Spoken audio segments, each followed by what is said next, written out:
Hello there, welcome to Pro Gamer Parent. I'm Rick, and today I want to talk to you about 7 ways to make money, or 7.5 ways to make money on gaming, computer game play. And as a parent, we might care, right? We want them to live a healthy life, but also a successful life. And you might have doubted yourself and saying, well, can they really live on this? Stay tuned to hear my thoughts on it, my humble thoughts on it. First of all, I want to start on the positive side, and that is there's a lot of money in computer game play. The lure is there. First off, we make money on tournaments. And if you go to a site called esportsearning.com, you'll find that Dota, just one game, has over the years given out $200 in millions. $200 in millions to, I think it's 3,000 players or something like that. Not a huge many players. And their latest tournament of 2018, I think their prize pool was $68 million or $70 million or something like that. It's an insane amount of money. I think Fortnite, that you might have your kid playing right now, the tournament that's going on right now is $4 million. It's a lot of money in tournaments. I'll get to the buts later, but so let's stay focused on the 7 tips right now though. The second thing is actually merchandise. It's an exploding niche. I'm quite sure that you've seen it everywhere, that you can earn money by merchandise. Like this one, it's role-playing. This is actually brandless role-playing, but a lot of us want to wear and show that I'm really favoring this character in a certain game, or you really want to flag I care about this game or something like that, or for teddy bears to clothes to a lot of things. Proud fans want to show they're proud. And quite often it's also good with a lot of merchandise is actually of a helpful nature. So someone's really been thinking smartly about it.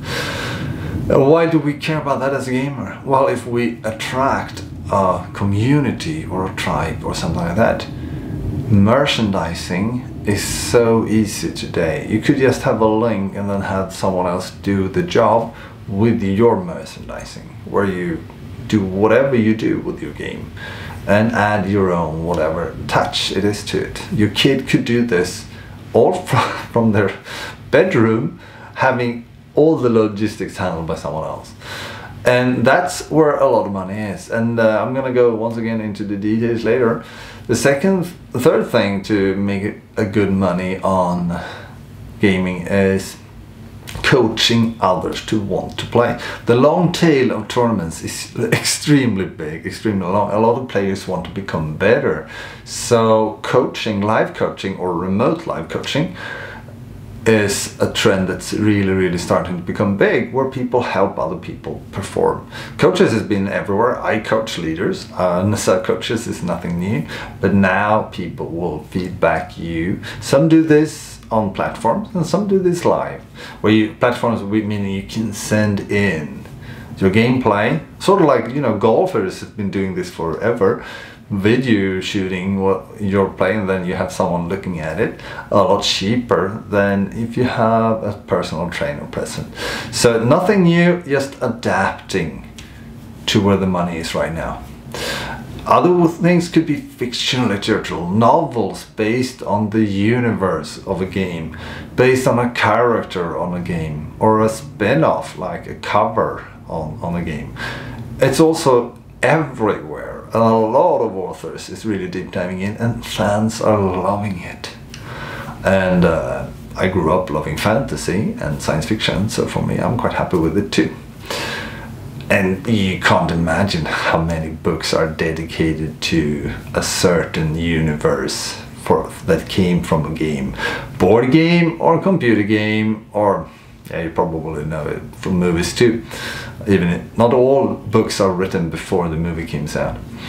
Other things is actually streaming. And what I'm going to deep dive into later is now you're sort of distancing yourself, because if you're streaming, you're building your money on someone else's platform. They usually take the bigger cut. But streaming is something that also makes a lot of people millions. Yeah, go to twitch.com. Amazon bought them a long time ago, and it's been a really good business for them. And of course, let's not forget YouTube. Right now you are on YouTube. A lot gaming, I think, are the class of videos or category that has the most followers in most niches. It's a huge phenomenon on Google and YouTube, gaming. And a lot of people just live on Let's Play and do a really, really good living there. And ebooks to help, once again, like a coach or like share things.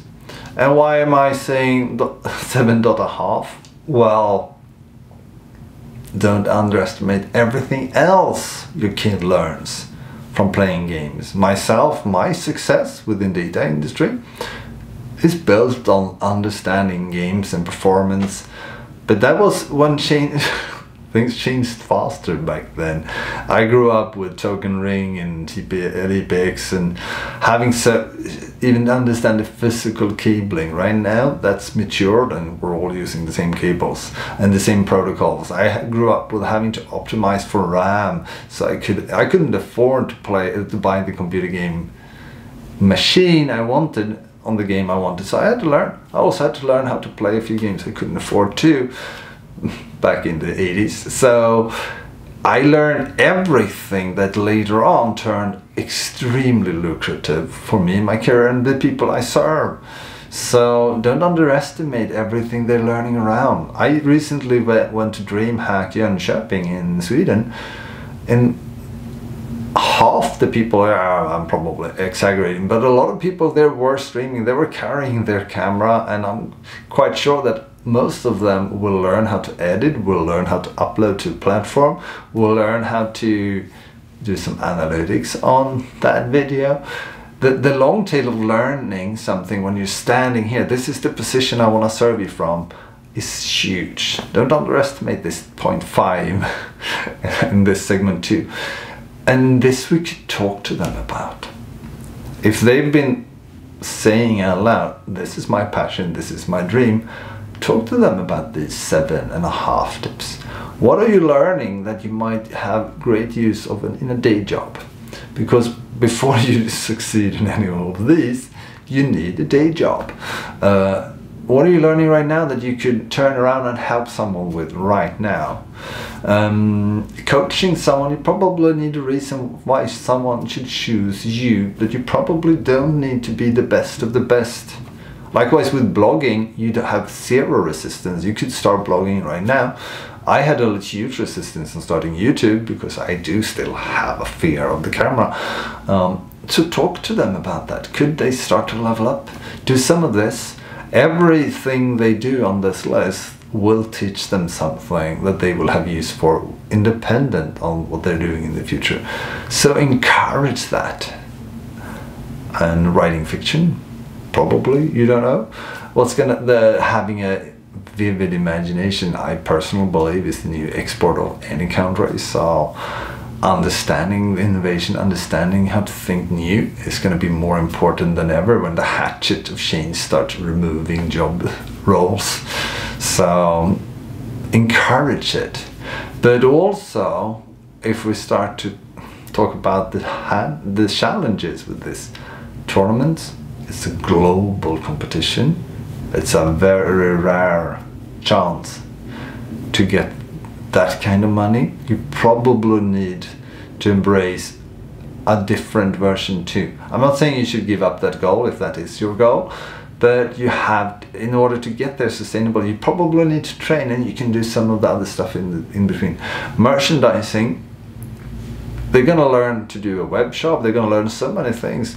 Don't accept costs when you're young and starting out. Do it to learn, but once you do grow a loyal community, there can be money there.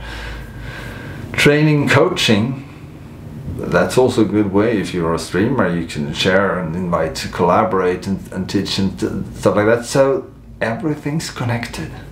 Doesn't really matter where you start, but understand that in some cases that money revenue is extremely rare, and if that is your goal, you're probably going to burn out, because you need a few stepping stones to get there, and ensure that you do a few of those stepping stones that actually bring you revenue. And when we talk about streaming or YouTube or tournaments, you're probably also talking about 3 different lifestyles. And that's something too, as a parent, you could talk to your kid about. What are the thoughts on, have they thought about having to show up consistently at a certain hour for your streaming fans? Have you thought about traveling, and how can you as a parent help the required traveling for doing a local tournament? If your kid doesn't have a car, for example, and have to lug this extremely costly, big, heavy computer game equipment, or streaming, once again, I say, before you make money, don't invest money. So don't invest in doing it so much, but perhaps you as a parent could help with understanding, well, if you stream, you probably need to help them, or at least accept that they have a schedule to keep where they need to focus. And so understanding where they are right now on this platform, on this ladder, when they're leveling up, will help them enormously. But rest assured, it is a lot of money in computer game play, but it's only for a select few, and only those who keep showing up, doing better, not doing more, that get there. So worth talking about around the dinner table. Invite them in. Perhaps you can share, perhaps you have a technique for writing an ebook or sharing things online, or perhaps you've done some physical personal trainer, and then you can talk about coaching. Perhaps you can help share your experience in helping others, because all of these is really about helping other people get what they want. Even if you're playing a tournament, the reason it's money and a huge pile of money in a tournament is because other people want it. It's not for you, it's so you do something other people like to watch. And if we can talk about that with our kids, they're learning things that they're gonna have benefit from whatever they do. And that's good, isn't it? So have a good one, my friend. Take care of yourself. Bye bye.